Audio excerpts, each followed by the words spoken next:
Hello. God bless you after this Christmas season. Everything's running a bit late because of Christmas running late in the week.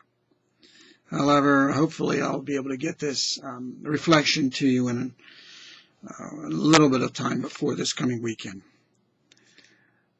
These two readings are very, very interesting. 2 weekends, or two sets of holy days, the weekend and then the Mary's feast day. The Solemnity of Mary, the Mother of God, are very interesting in their readings. I like to combine both. First of all, from the second reading of the Solemnity of Mary, from Paul's letter to the Galatians, chapter 4, verses 4 to 7.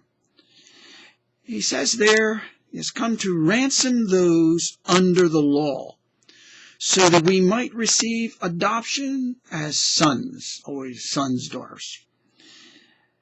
So you no longer are a slave, but a son. And if a son, then also an heir through Christ.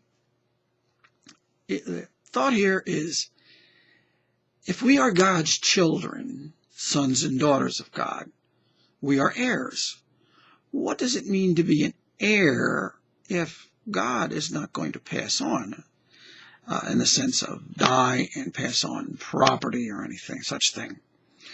Well, it's an heir in the sense of he's going to give something of himself to us. As a father gives something of his own person to his sons and daughters. Heir in that sense. To be heir,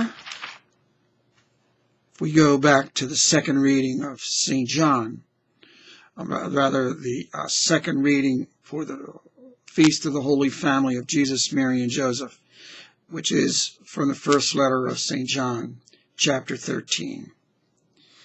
See what love the Father has bestowed on us, that we may be called children of God. Children of God. What love that means. What love that shows. Beloved, we are God's children now. We do not know that when it is revealed, we shall be like him. We do know, rather, that when it is revealed, we shall be like him. Wow. So as heirs, we're going to share something of his godliness, something of the glories of his divinity. As Jesus took on this glorious body at his resurrection, it's promised to us that we shall take on a glorious body. But also beyond that, but we do not know how. In Eucharistic Prayer 3, there's a special prayer that is said when at funeral masses, when someone has died. It starts off, remember your servant and the person's name whom you have called from this world to yourself. Then further down in the prayer it says, there we hope to enjoy forever the fullness of your glory, when you will wipe away every tear from our eyes. For seeing you, our God, as you are, we shall be like you for the ages, and praise you without end. Heir, we shall be like you for all the ages. That's what this reading is also saying.